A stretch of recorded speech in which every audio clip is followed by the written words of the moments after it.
아버지 하나님, 오늘도 주 앞에 나와서 예배드리고 또 경배드리게 하시니 감사합니다.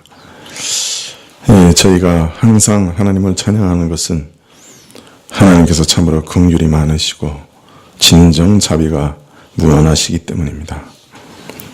저희가 항상 범죄하면서도 또 얼굴을 들고 주님 앞에 나갈 수 있는 것은 하나님께서 일양 미쁘게 우리를 용서하시고 회개하고 돌이켜 주를 찾는 자들을 결코 버리시지 않으시기 때문입니다. 그래서 오늘도 주님 앞에 저희 같은 죄인들이 전 이미 의롭다 하심을 입었으나 여전히 본질적으로는 죄와 싸우는 저희들이 또 부끄러움을 무릅쓰고 주 앞에 나갈 수 있게 되었습니다. 하나님의 놀라우신 은혜와 긍휼과 자비를 오늘도 깊이 찬양드립니다. 또 하나님께서 우리 삶을 붙들어 주시고 우리 생명을 붙들어 주셔서 오늘도 주님 살 힘을 주시고 주님 앞에 나와 경배하며 호흡하면서 주님을 찬양하게 하시니 감사합니다. 아버지 하나님, 저희 안에 필요를 채우시고 모든 것을 미리 예비하셔서 우리가 걱정하는 것들을 주님 참으로 다 평안으로 응답해 주시는 하나님이시기 때문에 저희가 또 앞날에 대해서도 두려움을 이기고 주님께 온전히 맡기며 우리의 삶을 주님께 의탁합니다. 주님께서 저희 삶을 인도하시고 필요한 것들을 채워주시옵소서. 아버지 하나님, 저희 참 식구들 안에 여러 가지 육신의 연약함과 질병으로 고통하는 자들이 많이 있었고 어린아이들 가운데도 질병으로 고난당하는 자들이 있사오니 또 노년에 있는 분들도 참 질병 가운데 예배에 참석하지 못하는 자들도 있사오니 하나님께서 이 시간에 안수하여 주시고 치료하여 주사 깨끗게 하시고 정결케 하시기를 간절히 기도드립니다. 아버지 하나님, 이 나라를 또 새로운 참 위정자들을 세우셨는데 주님 참으로 이들이 국민의 기대를 저버리지 않을 수 있도록 화평하는 마음 주시고 화합하는 마음을 주셔서 경쟁하되 다투지 않게 하시고 국민을 위해서 어찌하든지 좋은 지혜를 짜내고 훌륭한 법률들을 만들어낼 수 있도록 허락하여 주옵소서. 참으로 하나님의 법을 대적하는 악독한 법들을 만들어내어서 이 나라로 하나님의 진노 가운데 멸망하지 않도록 주님께서 저들의 마음을 지켜주시기를 간절히 기도드립니다. 아버지 하나님, 오늘도 주님 앞에 나온 뭇 백성들의 마음이 정녕 하나님을 사랑하고 이웃을 사랑하는 그런 새로운 사람의 마음으로 가득 채워지게 하여 주옵소서. 아버지께서 은혜 베푸시지 않으시면 우리는 그저 옛사람의 마음으로 또다시 떠내려가서 또 시기하고 질투하고 미워하고 다투며 내게 조그만 상처를 주어도 끝끝내 용서하지 않으며 77배로 갚아도 참으로 우리의 분노가 꺼지지 않는 지옥 같은 마음으로 살아갈 것입니다. 아버지 하나님, 우리 가운데 주의 성령을 주셔서 참으로 우리 안에 그리스도의 마음을 닮아가게 하시고 하나님의 영광과 그리스도의 성품을 사모하게 하시고 간절하게 기도하게 하여 주옵소서. 우리만의 모든 사람들을 용서하며 나에게 해를 끼친 자들을 온전히 용서하되 마치 그 일이 없었던 것처럼 여길 수 있도록 도와주시고 마귀의 시험 당하지 않게 해주시고 여러 가지 정욕과 세상의 음란하고 악한 유혹들과 쾌락의 손짓을 이길 수 있는 거룩한 마음을 주님 허락하여 주옵소서. 이러한 것들을 진정 사모하게 하시고 새로운 사람으로서 이것들을 간절히 구하게 하옵소서. 오늘도 주님 앞에 나오면서 저희 자신을 주께 드리면서 주님께 저희 예물도 함께 드립니다. 주님 예물을 받으실 때 저희 전부를 받으시기를 간절히 기도드립니다. 말씀을 주시기를 다시금 기도하옵고 예수님의 이름으로 기도합나이다. 아멘. 말씀은 마태복음 12장 38절부터 42절까지 말씀입니다.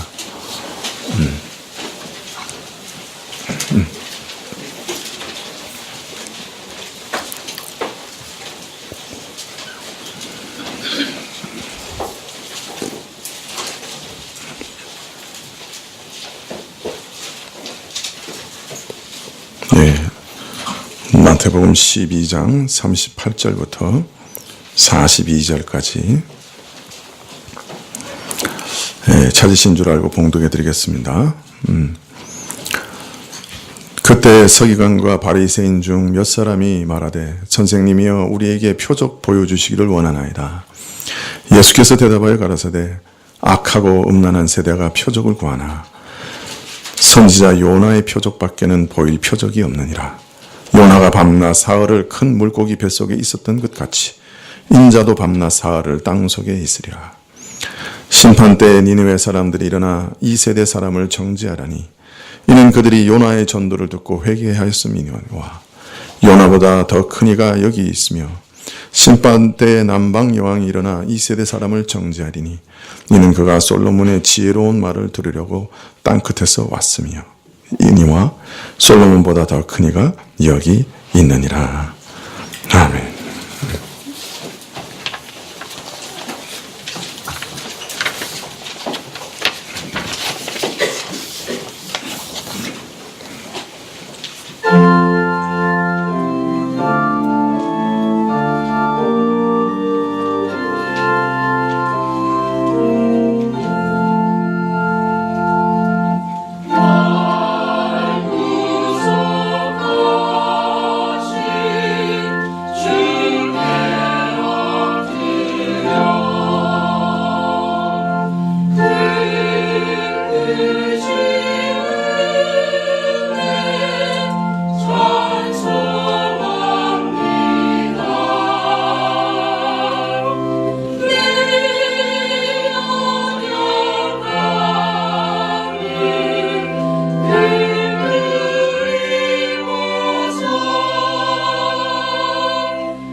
아멘. 감사합니다.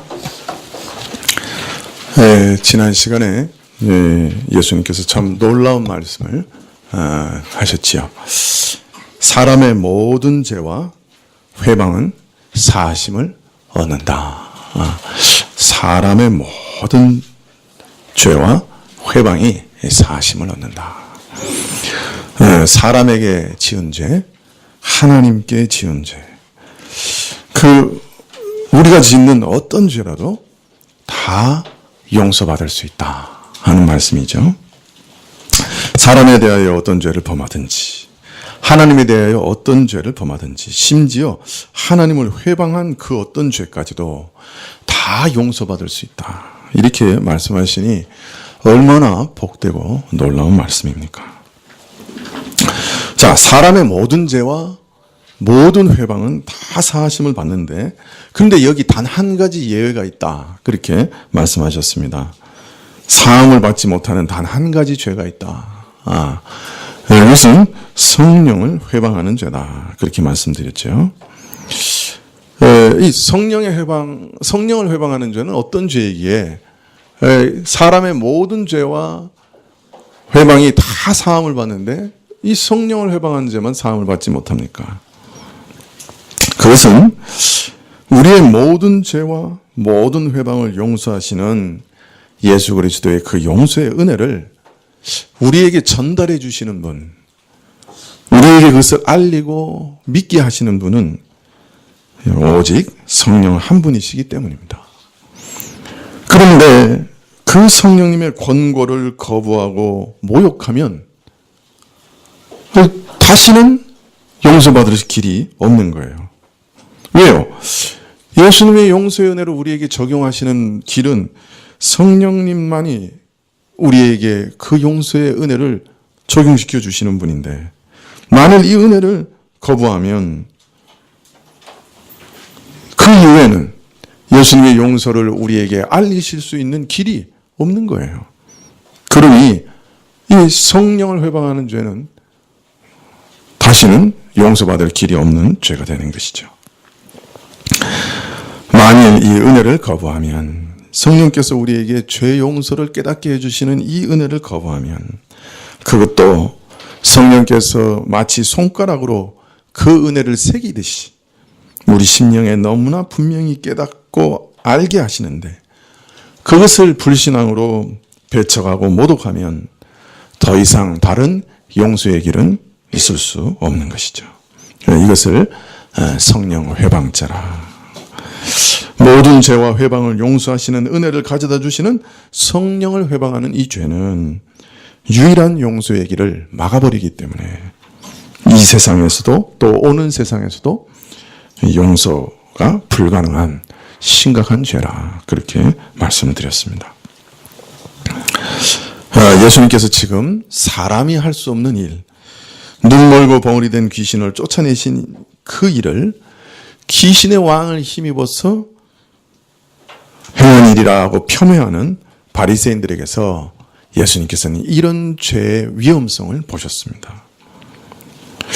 바리새인들이 끝끝내 예수님의 은혜와 용서를 거절해버릴 위험성을 보셨던 것이죠.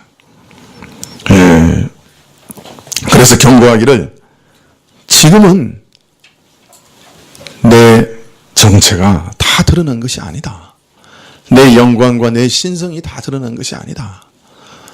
그러나 이제 내가 십자가에서 죽고 다시 부활하여 성령을 보낼 것이요, 그가 참으로 사도들과 복음 증거자들을 통해 그 권능으로, 성령의 권능으로 복음을 전하실 때가 있을 것인데, 그때도 이 복음을 영접하지 않고 계속 거부하게 되면 그때는 다른 구원의 방도가 없을 것이다.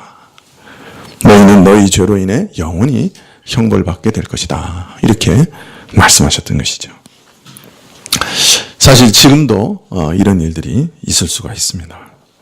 만일 어떤 사람에게 성령께서 아주 분명하게 복음의 영광을 드러내시고 깨닫게 하셨는데도 불구하고 고의적으로 복음을 멸시하고 성령님을 모독하고 회방한다고 하면, 물론 성령께서는 매우 오래 참으십니다. 그러나 어느 순간 한계가 넘어갈 수 있습니다. 그러시면 성령께서 더 이상 저에게 역사하지 않으시죠. 그렇게 되면 회개하고 예수님을 믿을 수 있는 길이 그에게는 사라지고 맙니다. 물론 예수님을 영접한 신자들은 성령 회방죄의 위험에서 이제 온전히 벗어났지요. 그러나 이제 노골적으로 예수님의 복음을 멸시하고 모독하는 불신자들 안에는 이런 죄의 위험성이 남아있는 것입니다. 이어서 예수님께서는 바리새인들의 악함에 대해서 또다시 경고하셨지요. 마태복음 12장 34절에 독사의 자식들아 너희가 악하니 어떻게 선한 말을 할 수 있겠느냐. 여기 독사의 자식들아 하는 말은 사실은 그냥 그 뭐 뱀의 자손이다 그런 의미가 아니죠.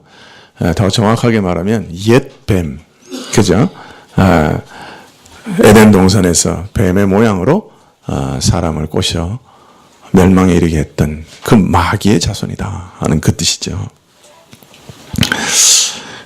그리고 저들에게 말씀하십니다. 12장 36절에 내가 너희에게 이르노니 사람이 무슨 무익한 말을 하든지 심판날에 이에 대하여 신문을 받으리니.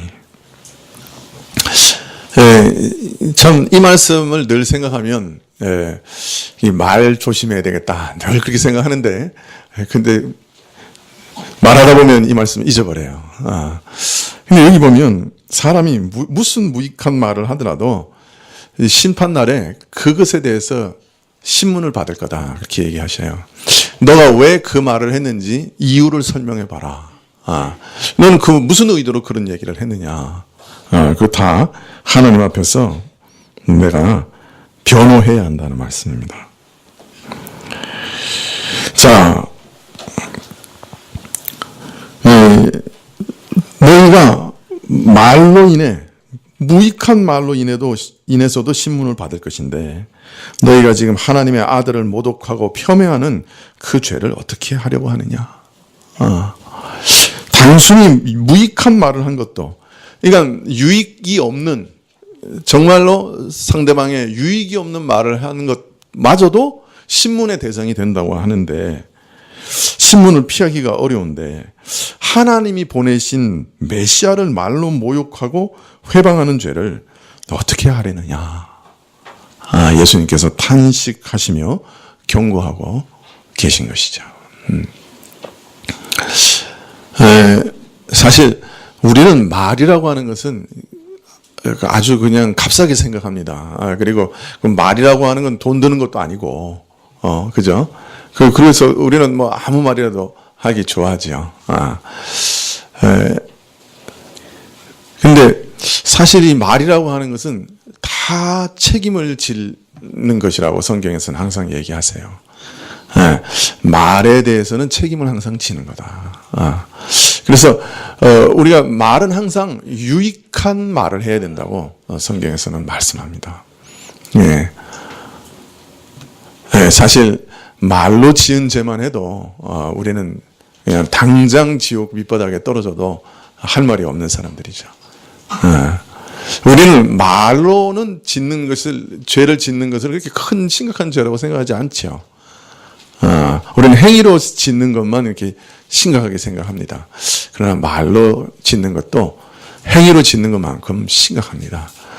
오히려 행위로 사람을 죽이는 것보다 말로 사람을 죽이는 게 더 빠를 거예요.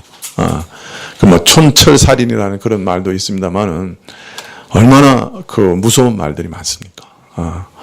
저는 요새 그 신문을 읽다가 밑에 댓글을 읽으면 마음이 섬뜩섬뜩할 때가 많아요. 얼마나 지독한 말들이 많이 써져 있는지 모릅니다.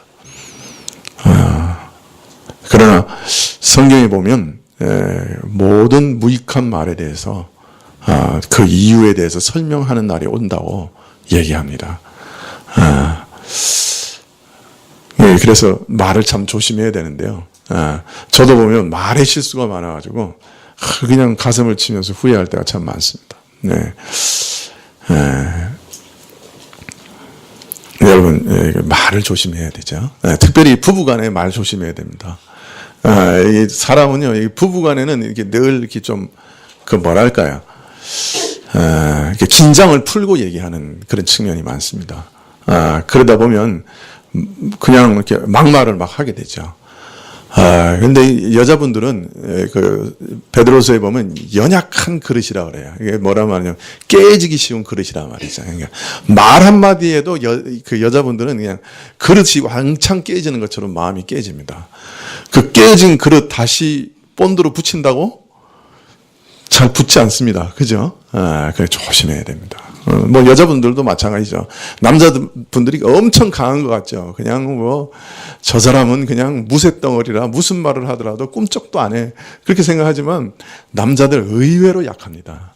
특별히 여자분들이 그 무시하는 말 있잖아요. 높여주지 않고 아주 무시해서 자존심을 막 깔아뭉개면 그거 오래 갑니다. 남자가 삐지면 진짜 오래 갑니다.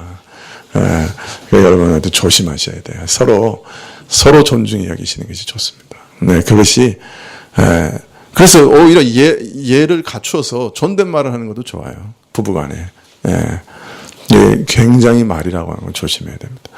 자녀들에게도 괜히 그냥 무익한 말 몇 마디가 자녀들의 인생을 완전히 꺾어버리는 그런 말이 될 수도 있지 않습니까? 그래서 너는 뭐 이렇게 부정적으로 안 돼. 뭐 이런 말 하는 것도 우리는 애들 보고 잘하라고 그렇게 격려하는 말로 하지만 오히려 그것이 아이들의 마음속에 아주 깊이 각인되어서 나는 정말 이렇게 그런 거 못하는 사람이다. 이렇게 아주 이렇게 부정적인 영향을 끼칠 때도 많이 있습니다. 사람이 사실 생각 자체도 말로 하기 때문에요. 우리 말로 하기 때문에 이 말이라고 하는 영향력은 우리가 생각하는 것보다 훨씬 강합니다. 그래서 말 조심해야죠. 교회 안에서는 더 말할 것도 없어요. 예수님께서 피값으로 사신 형제자매잖아요. 예수님이 피값으로 사셨단 말이에요. 그러니 상대방에 대해서 얼마나 조심하고 존중히 여겨야 되겠어요. 내 말 몇 마디가 잘못해가지고 만일 그가 교회에서 떨어져 나갔다. 그러면 그거 정말 참 예수님이 말씀하시죠. 연자맷돌을 목에 메고 차라리 물에 빠지는 게 낫다. 그런 일을 할 바에는 그렇게까지 우리에게 조심시키고 계시죠. 그러니 교회에서도 아주 오래돼서 서로 친하니까 서로 잘하니까 그냥 막 함부로 얘기하는 그런 일들이 있을 수 있죠. 그러나 아주 조심해야 됩니다. 말 한마디라도 조심해야 되죠. 성경에서는 아주 분명히 그렇게 경고하고 계시거든요. 그래서 우리가 특별히 이제 교회에서 직분을 맡은 사람들 이런 분들 조심하셔야죠. 교회를 치리하시는 분들 이런 분들 참 조심하셔야죠. 왜냐하면 아랫사람이라고 할 수 있겠죠. 그 권위 아래에 있는 사람들에게 얘기할 때 그 자녀에게 얘기하는 것과 똑같은 거거든요. 잘못 말해버리면 교인들의 사기를 다 꺾어버리고 믿음을 다 실족하게 만드는 그런 일들이 얼마든지 있을 수 있습니다. 그렇기 때문에 매우 조심하셔야 된다는 거 기억하시면 좋겠지요. 자,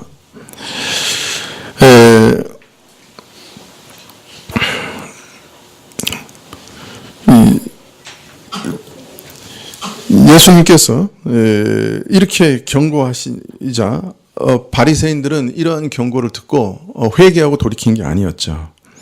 스스로 이스라엘의 영적 선생으로 자처하면서 무리들과 구별되는 그런 거룩한 사람으로 스스로를 생각하고 또 사람들로부터 존경을 받아왔던 이 바리새인들에게 너희는 마귀 자식들이다.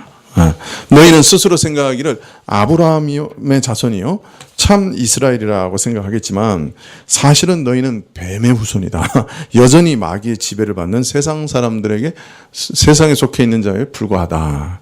이렇게 말씀하셨던 것입니다. 너희들이 이 천국 복음을 받지 않는다면 여전히 너희 스스로 행하는 행위를 의지하고 너희 노력과 경건으로 하나님 앞에 서려고 한다고 하면 그래서 성령님의 복음 전도를 배척하고 회방한다면 너희는 여전히 마귀에게 속한 자들에 불과하다. 여러분 목사 보고 누가 와서 당신 마귀 새끼요. 그러면 목사 마음이 어떻겠어요? 지금 그하고 똑같은 거예요. 이스라엘의 영적 지도자들인데 너 마귀 자식이다. 그렇게 얘기하고 계시는 거예요. 얼마나 무서운 말씀이에요. 아마 이 말 들은 바리새인들은 아마 속이 뒤집어졌을 거예요. 이제 겉으로는 점잖은 척하지만 아마 속으로는 이를 바득바득 갈았을 겁니다. 분노의 치를 떨었겠죠. 제가 생각해도 그럴 것 같아요. 그죠? 목사가 열심히 한다 그러는데 와서 야, 이 마귀 새끼야 그러면 기분 좋을 사람 없죠. 그래서 저들은 오늘 말씀에서 반격을 시도합니다. 38절에 보면 서기관들과 바리새인들 중 어떤 이들이 선생님이여 우리에게 표적 보여주시기를 원합니다. 그렇게 말합니다. 이거 겉으로 보면 이 말은 매우 정중하고 겸손하지요. 선생님이여. 이거 아주 높이는 거죠. 그 표적을 보여주십시오. 예. 그러나 사실 이거 앞뒤로 따져보면 이거 굉장히 예수님을 위협하는 말이에요. 당신은 우리가 아브라함의 자손이라는 것을 부정한 것은 물론이요, 심지어 마귀자시라고 하시는데 이제 그 말에 대해서 책임을 지셔야 할 거 아닙니까? 거짓 선지자를 돌로 치라 하신 율법을 당신이 더 잘 아실 것인데 이제 당신이 참 선지자라고 하는 확실하고 부인할 수 없는 증거를 우리에게 보여주십시오. 만일 그렇게 하지 못하면 그 책임을 분명 져야 할 겁니다. 이거 완전 협박이죠. 아주 점잖하게 얘기했지만 당신이 정말 참 선지자, 그 표적을 한번 보여봐라. 그 증거를 보여봐라. 만일 그렇지 못하면 당신이 선지자라고 하는 것을 부인할 수 없는 증거를 우리에게 보이지 않으면, 사람으로는 도저히 불가능한 표적을 행해서 당신이 하나님께로부터 온 참 선지자인 것을 제시하지 못하면 우리는 돌로 당신을 칠 수밖에 없어. 이런 위협과 요구가 담긴 얘기였죠. 참 무섭죠. 웃으면서 와서 겸손하게 위협하는 거. 이런 사람 정말 무서워요. 웃으면서 와서 아주 겸손하게 위협하고 있죠. 예수님께서 귀신을 축출하는 것 자체가 하늘로부터 주어진 표적이었죠. 그걸 보여줬는데도 불충분하다고 이렇게 따지고 있는 거예요. 모르겠어요. 이 사람들 뭘 요구했는지. 전 국민에게 매달 만나를 먹이는 거, 그런 걸 요구했는지, 태양이 거꾸로 도는 걸 요구했는지, 지구가, 이런, 모르겠어요. 옛날에 여호수아 시대 때 그런 표적을 요구했는지도 모르겠습니다만은, 이 사람들은 예수님의 표적에 만족하지 못하고 더 큰 표적, 계속 이렇게 요구하고 있는 것이죠. 자, 그런데 이런 협박에 대해서 예수님은 매우 이상한 대답을 하셨어요, 오늘. 39절에 이렇게 얘기하십니다. 예수님께서 대답하여 가라사대 악하고 음란한 세대가 표적을 구하나 선지자 요나의 표적밖에는 보일 표적이 없느니라. 요나가 밤낮 사흘을 큰 물고기 뱃속에 있었던 것 같이 인자도 밤낮 사흘을 땅 속에 있으리라. 예수님께서 먼저 저들의 이런 요구를 가리켜서, 저들이 이런 요구를 하는 것을 보시면서 이렇게 얘기합니다. 악하고 음란한 세대가 표적을 구한다. 이 말씀은 예수님을 거역하고 회방하는 이 죄악이 단지 지금 서기관과 바리새인 등 유대인들 중에 극히 아주 일부 계층에서 국한된 것이 아니라는 거예요. 지금 이 세대 전체가 가지고 있는 만연한 문제라는 것입니다. 그리고 이런 회방과 죄악은 바로 이 세대가 가진 악함, 즉 하나님을 거스리고 대적하는 악함과 음란함, 하나님을 버리고 배신하는 영적 음란함의 그 근원이 있다라고 말씀하고 있는 것이죠. 예수님께서 사역하시는 그 세대 전체가 거의 모든 사람들의 마음이 하나님으로부터 돌아섰고, 또 하나님으로부터 돌아서서 다른 세상의 것을 쫓아가는 음란함으로 가득하기 때문에 예수님이 아무리 표적을 보여주셔도 또 다른 표적 하며 요구하고 있는 것이었죠. 그러니까 어떤 표적을 보여준다고 해서 그 마음, 하나님으로부터 돌아선 마음이 돌이켜지지가 않는 거죠. 사실 별의별 표적을 다 보여주셨잖아요. 그러나 그 표적을 보아도 그 마음이 변화되지 않는 것이죠. 자, 그런데 이런 악하고 음란한 세대에 보이실 표적이 이제는 요나의 표적밖에 없다, 그렇게 말씀합니다. 이 완악한 세대를 향해 남겨놓으신 표적이 있는데, 유일한 표적이 있는데 그것은 바로 요나의 표적이다. 즉 요나가 물고기 뱃속에서 3일 동안 있었듯이 이제 곧 예수님께서도 죽으시고 사흘 동안 죽음의 영역에 머물러 계실 것이요 다시 부활하게 되실 것이다. 십자가와 부활의 표적만이 이제 이 악하고 음란한 세대를 향하여 주시는 유일한 표적이 될 것이다. 그렇게 밝히셨습니다. 예수님께서 십자가에서 죽으시고 3일 만에 다시 부활하시는 그 표적이야말로 예수님께서 아버지로부터 보내심을 받아 하나님의 뜻을 참으로 실행하는 분이요 하나님의 참 뜻을 전파하는 참 선지자요 참 메시아이시다 하는 것을 증거하는 가장 확실한 증거가 될 것이다. 누구도 부인할 수 없는 확실한 증거가 될 것이다. 그렇게 말씀하고 계시는 것입니다. 자, 그런데 예수님께서는 자신이 죽으시고 3일 만에 부활하실 이 일을 가리켜 요나의 표적이라 그렇게 말씀하십니다. 참 기이한 이야기시죠. 요나가 행한 일이 하나의 표적이라는 말입니다. 그리고 이제 예수님이 행하시는 이 일도 하나의 표적이 될 것이다. 그렇게 말씀하고 계시는 것이죠. 요나서를 읽어보면 요나가 그것이 무슨 표적이 될 것인가. 표적이라는 것은 무언가 이렇게 다른 것을 가리키는 거 아니에요. 그죠? 그 요나의 얘기가 뭔가 다른 무엇을 가리키는 얘기인가. 좀 의아스러울 수 있는데, 그런데 분명히 요나의 얘기는 하나의 표적이다. 다른 어떤 것을 가리키는 일이다. 그렇게 말씀하고 있습니다. 또 예수님의 십자가 부활이 바로 이 악하고 음란한 세대에 요나의 표적과 같은 역할을 할 것이다. 요나의 표적이 증거한 것과 같은 것을 이스라엘에게 증거할 것이요. 또 요나의 표적이 증거한 이스라엘의 변화가 예수님 안에서 진정으로 성취될 것이다 하는 것을 알리고 계신 것이죠. 이스라엘이 너무나 완악해서 이제는 예수님을 죽일 것이요.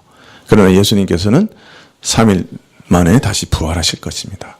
이스라엘에게 보여줄 기적과 표적은 이제 예수님의 부활밖에 없다. 그렇게 말씀하시는 것이죠. 그런데 그 예수님의 부활은 요나가 말했던 요나서를 통해서 우리에게 가르쳐 주셨던 그 내용과 같은 것이다. 이렇게 얘기하고 계시는 거예요.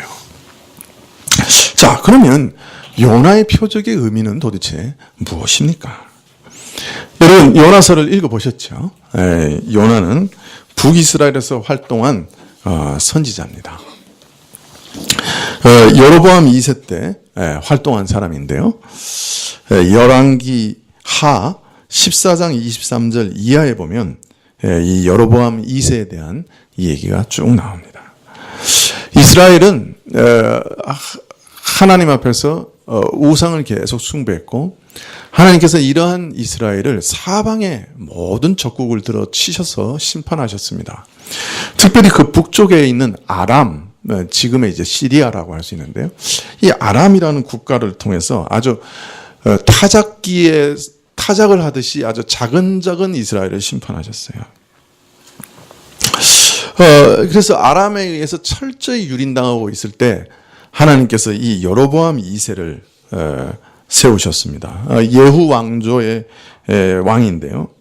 이 여로보암 2세를 세우셔서 잃어버린 땅을 회복하고 아람의 세력을 축출하셔서 다시 옛날 솔로몬 왕이 가졌던 그런 중흥의 역사를 이루게 했습니다. 그건 대단한 일이죠. 네.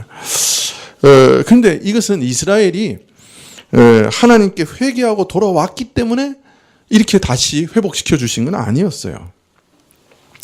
이스라엘이 여전히 하나님 앞에 범죄했어요. 그런데 이 이스라엘이 그 범죄로 인해서 심판을 받을 때 너무나 곤비한 거예요. 그 심판에서 너무나 고통스러운 거예요. 그래서 원래는 그냥 계속해서 심판받아야 마땅한데 그냥 그 이스라엘 백성이 그 죄 가운데서 너무나 곤비하고 그 심판 가운데서 고통스러워하니까 하나님께서 그 백성을 긍휼히 여기셨어요. 불쌍히 여기셨어요. 그래서 심판 중에 쉬는 것을 허락하셨어요. 참 기이한 역사죠. 아니 그냥 회개하고 돌아오면 하나님께서 그냥 다 돌려주실 텐데 그 이스라엘은 그 심판 가운데서도 고집을 피우는 거예요. 그래서 회개하고 돌아오질 않았어요.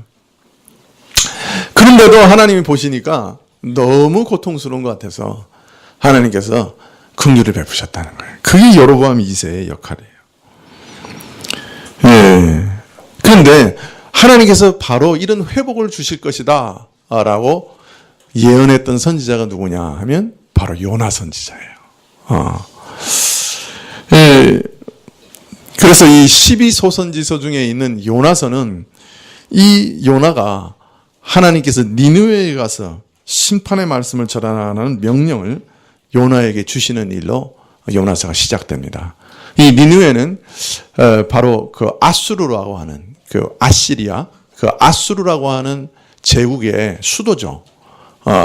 한 100년 정도 있다가 이 아시리아, 그러니까 이 아수르를 통해서 이스라엘이 완전히 멸망합니다. 그러니까 장차 북이스라엘을 멸망시킬 나라죠.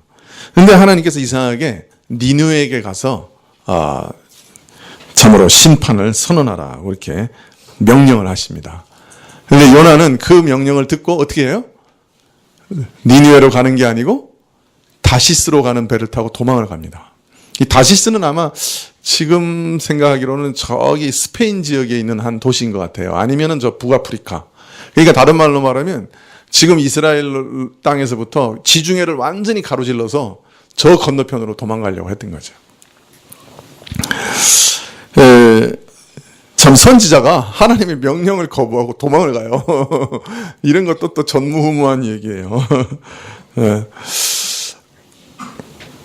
자, 왜 도망을 갔을까요? 앞으로 이스라엘을 멸망시킬 그 아수르가 그 니느웨가 그 수도가 완전히 이제 곧 40일 후에 멸망할 것이다라고 하는 그런 하나님의 심판으로 완전히 그냥 무너질 것이라고 하는 그런 메시지를 받았으면 뛸 듯이 기뻐하면서 야 잘됐다 그러고 갔을 거예요. 근데 왜 도망갔을까요?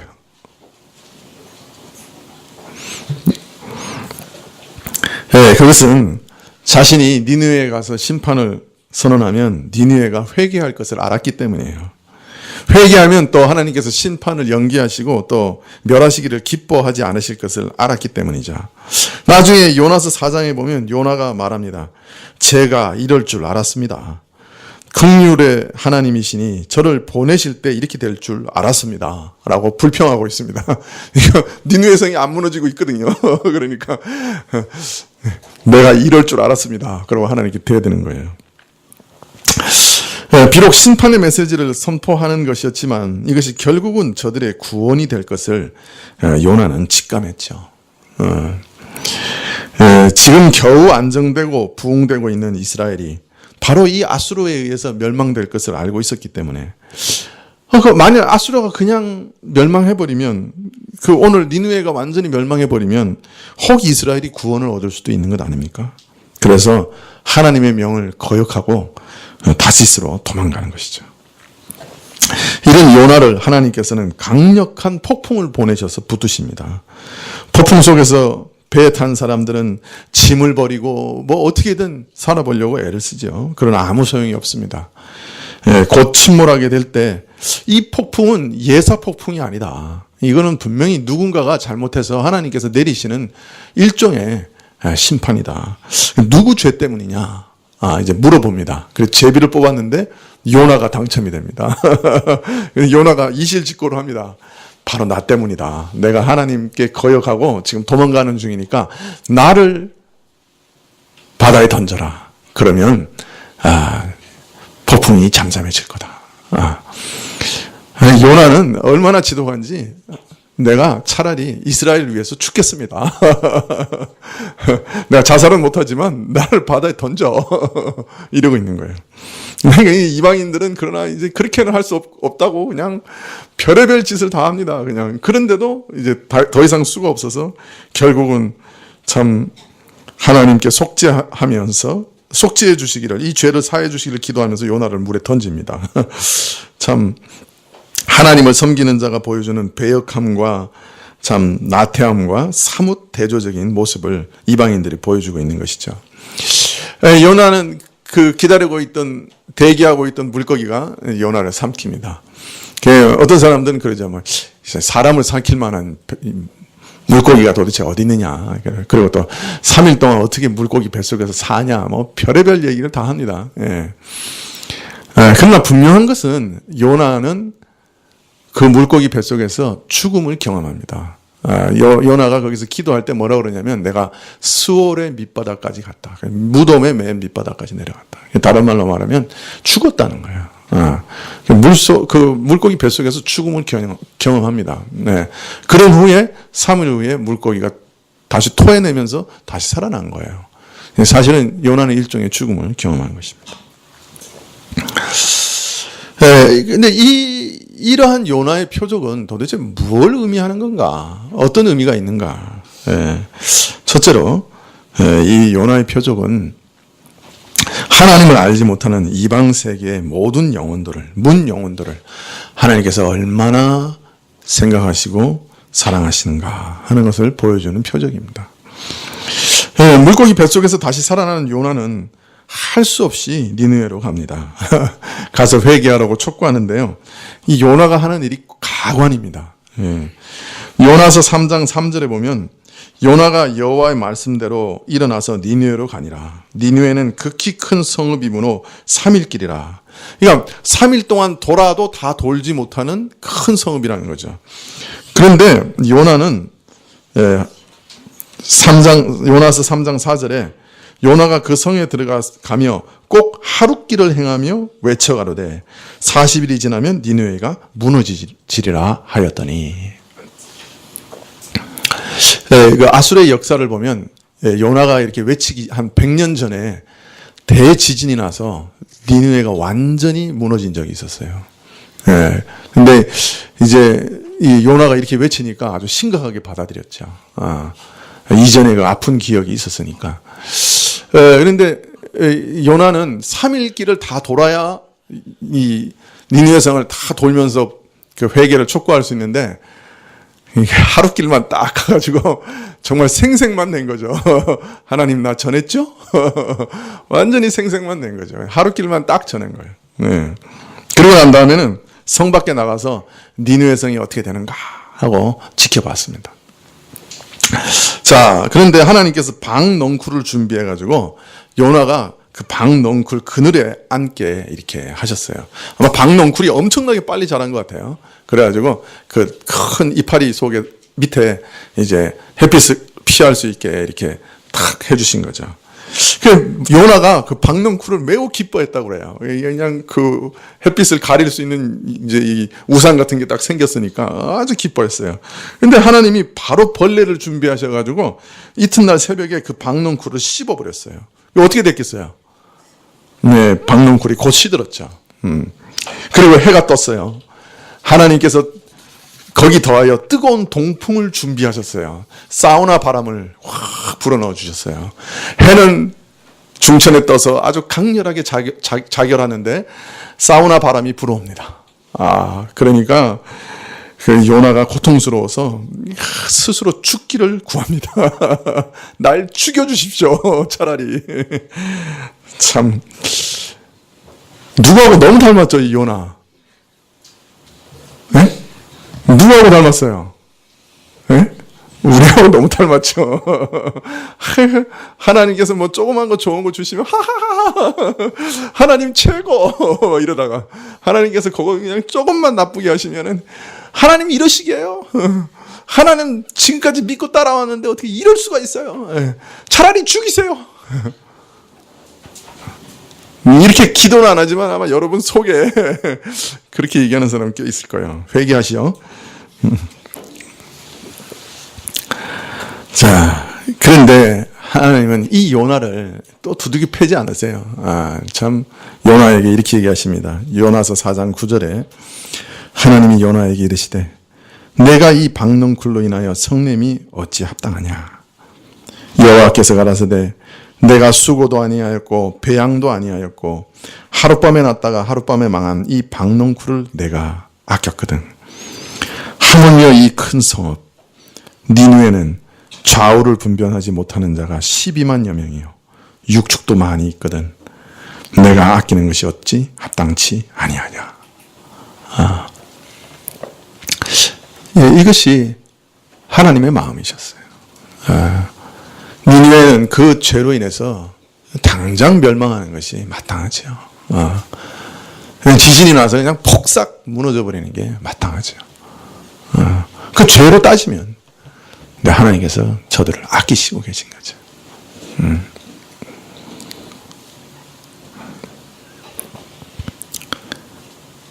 니느웨는 좌우를 분별치 못하는 자가 12만여 명이요 육축도 많이 있거든. 내가 아끼는 것이 어찌 합당치 아니하냐. 하나님을 모르는 이방인들이라 할지라도 하나님께서 그렇게 아끼셨던 거예요. 사랑하셨다고요. 네, 신문 댓글에 일본 지진 밑에다가 이렇게 달았어요. 더 무너져라. 왕창 무너져라. 꼬숩다. 네, 한국 사람들은 그런 마음 생길 수도 있죠. 회개하세요. 네, 하나님의 마음은 그런 마음이 아니세요.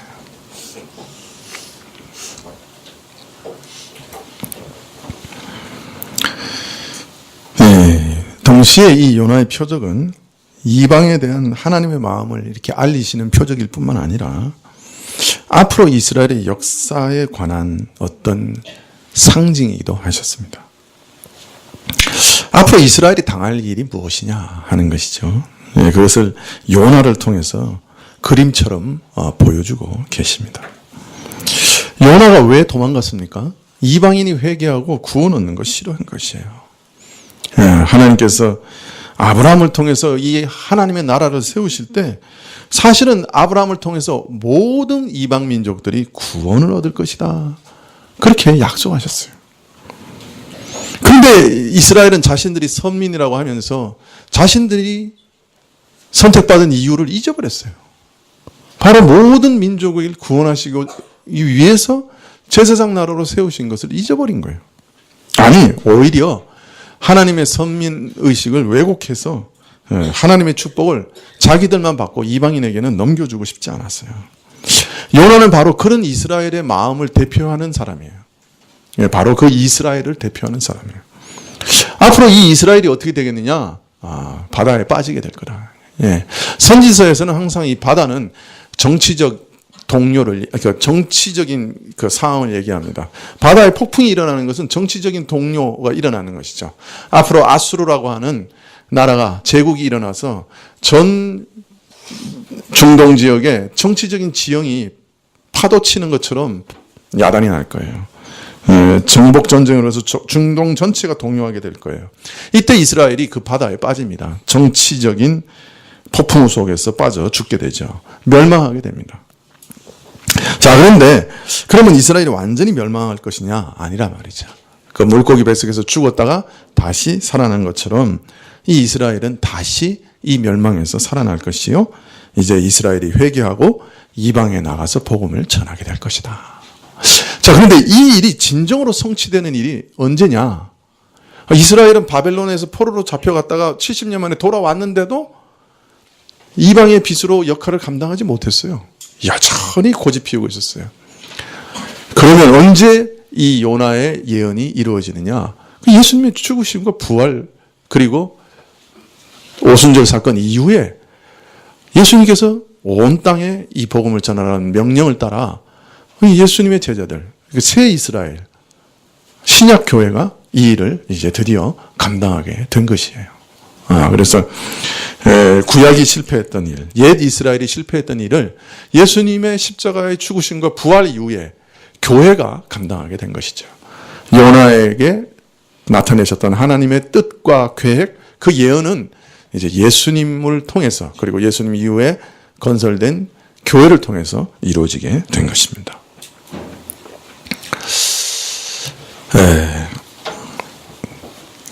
그리고 또 이 요나의 표적은 바로 예수님 당시의 사람들에게도 표적적인 의미를 가진 것이죠. 네. 참 요나의 표적은 어떤 면에서는 그 이스라엘의 불순종, 이 죄악에 대한 하나님의 맹렬한 진노, 하나님께서 저들을 심판하시는 것을 표적적으로 보여줍니다. 그래서 요나는 물고기 뱃속에서 죽어버렸죠. 네, 그러나 그를 다시 구원하시는 표적으로 요나를 세우셨습니다. 즉 하나님께서 죄에 대해서 맹렬히 진노하시는 분이시지만 그러나 하나님께서는 또 저들을 용서하시고 긍휼히 여기시는 분이시다 하는 것을 드러내셨던 것이죠.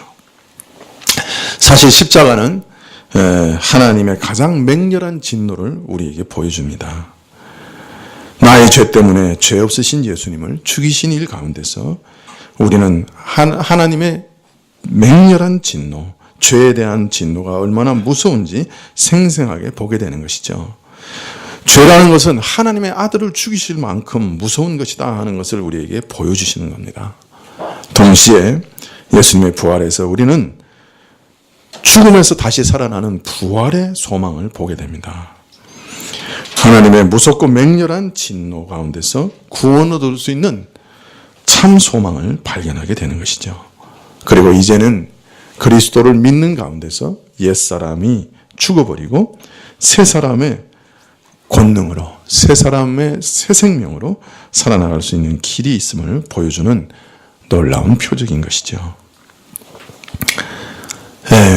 요나와 같은 십자가의 그리고 부활의 표적은 우리 가운데 이런 하나님의 소망을 알려주시는 표적입니다. 요나도 그 시대에 이러한 것을 알리는 표적이고 예수님도 그 표적이 바로 이것을 우리에게 가르쳐 주십니다. 그러나 예수님의 이 표적, 요나의 이 표적은 옛 이스라엘에게만 주어진 건 아닙니다. 오늘도 우리에게 예수님의 죽으심과 부활은 표적으로 우리에게 보여지고 있습니다. 모든 사람들의 삶과 죽음, 영원한 생명과 죽음을 좌우하는 표적으로 오늘도 예수님의 십자가는 우뚝 서 있습니다. 우리가 어떤 참 반응을 보여야 될지 우리 깊이 숙고해야 할 것입니다. 우리가 예수님이 누구신가 하는 것을 알면 알수록 우리는 예수님을 사랑할 수밖에 없습니다.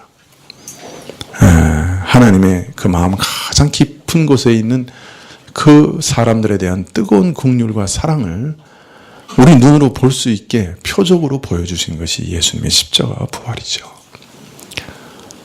니느웨 성을 아끼시면서 차마 멸하지 못하시고 선지자를 보내 회개를 촉구하셨던 그 하나님께서 오늘 이방 세계 전체를 향해 사람들을 보내서 그 사랑을 가지고 촉구하고 계시죠. 회개하고 돌아오기만 하면 내가 너를 살리겠다. 오늘도 가르쳐주고 촉구하고 계시죠. 여러분, 우리하고는 이 예수님이 얼마나 다른 분이십니까? 저는 참 목사 세계 안에도 참 무서운 걸 봅니다. 자기 자존심 하나 건드려 놓으면 평생 갑니다. 평생 용서 안 하고 그냥 이러고 있습니다. 내가 조금 멸시받으면 그냥 용서하지 않습니다. 아주 이빨을 갑니다. 두고두고 품고 있다가 언젠가는 한번 쏟아냅니다. 목사 세계에서도 그런 걸 봐요. 참 끔찍하죠. 이게 우리 모습이에요, 사실. 근데 예수님은 어떻습니까? 아니, 최고를 다해 봉사하며 참 귀신 들려서 눈 멀고 벙어리 된 사람, 참 얼마나 고통스러운 사람입니까? 그런 사람들을 고쳐놨더니 야, 저거 귀신의 왕 힘을 빌려서 저런 짓 하는 거야. 그냥 멸시하고 모욕하고 욕합니다. 저 같으면 당장 12형 불렀을 거예요. 12천사들 12개 사단 불러가지고 그냥 저것들 입을 다 재봉틀로 박아! 그랬을 거예요. 그냥 천사들이 와서 다다다다다닥 다 박아버렸을 거예요. 근데 그런데 예수님께서는 그냥 또 설득하고 또 설득하고 너희 죄가 얼마나 심각한 죄인 줄 아느냐. 또 설득하고 저들의 영혼을 구원하시려고.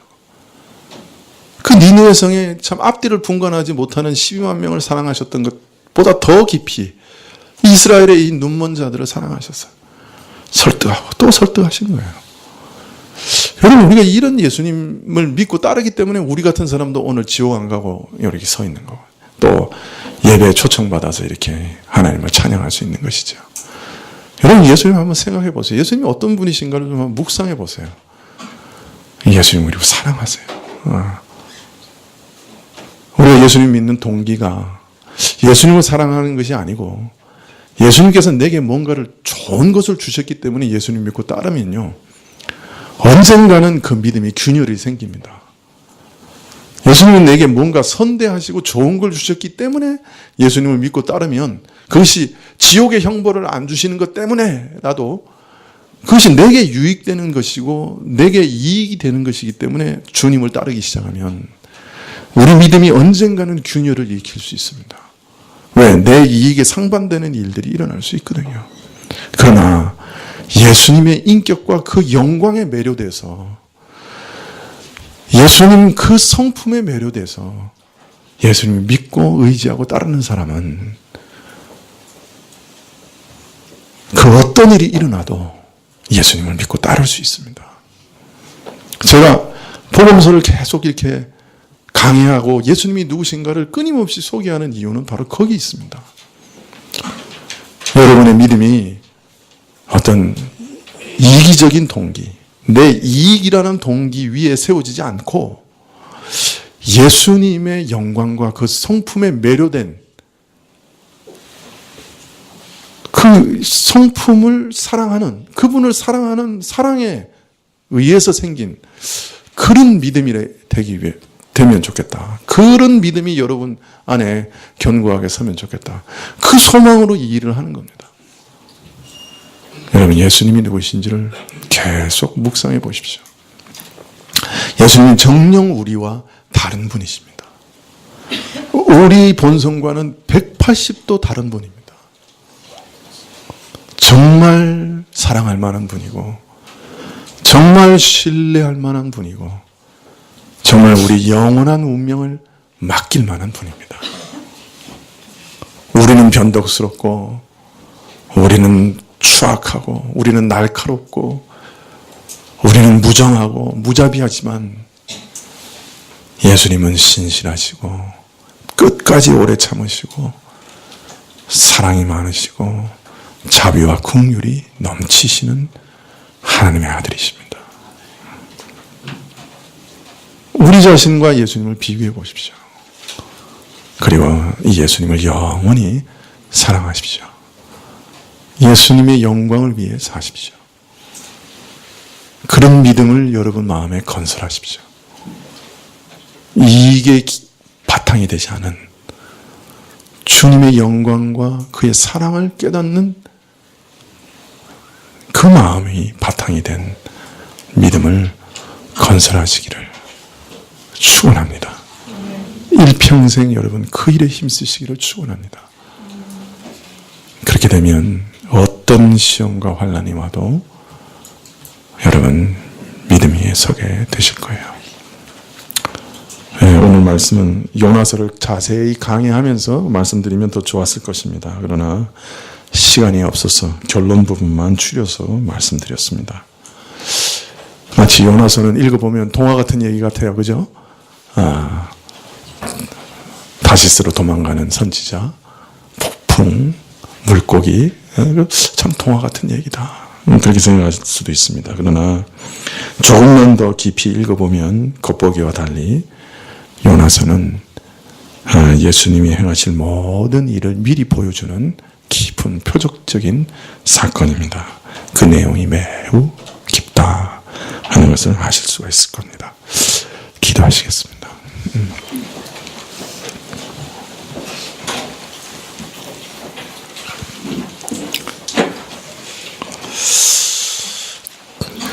아버지 하나님, 우리에게 아들이 누구신지 성령을 통해 알려 주시옵소서.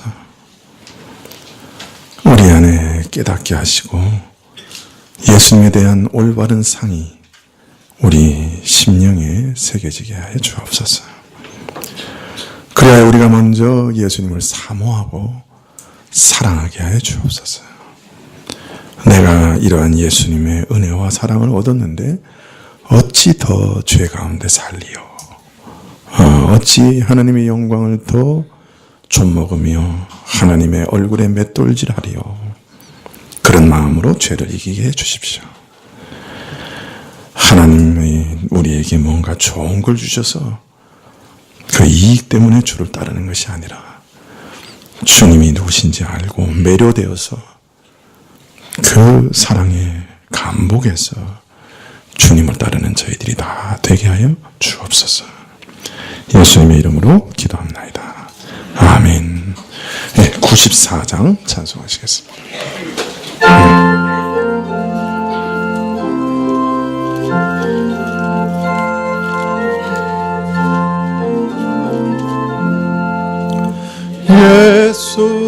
예수님은 누구신가?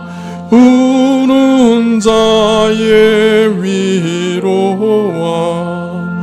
없는 자의 풍성이며 천한 자의 높음과 잡힌 자의 노임되고 우리 기쁨 되시네. 예수님은 누구신가? 약한 자의 강함과 눈먼 자의 빛이시며 병든 자의 고침과 죽은 자의 부활되고 우리 생명 되시네.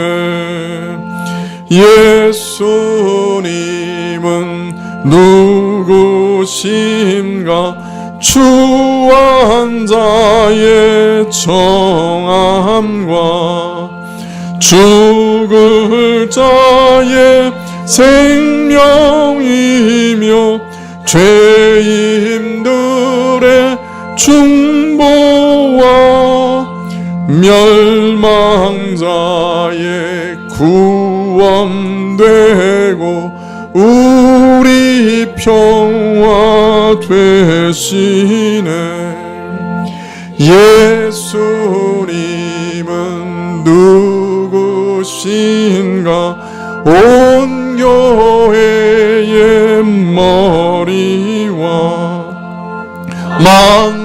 만국인의 구주시며 모든 왕의 왕이요 심판하실 주님 되고 우리 영광 되시네. 기도하시겠습니다. 지금은 우리 주 예수 그리스도의 무한하신 은혜와 하나님 아버지의 그 크신 사랑과 이 은혜와 사랑을 깨닫게 하시고 누리게 하시는 성령님의 교통하시고 역사하심이 주의 뭇 영혼들을 향한 자비와 사랑을 깨닫고 나도 그러한 사랑 가운데 주를 섬기며 이웃을 섬기기로 결심하고 머리 숙인 주의 백성들을 위해 지금부터 영원까지 함께 계실지어다. 아멘.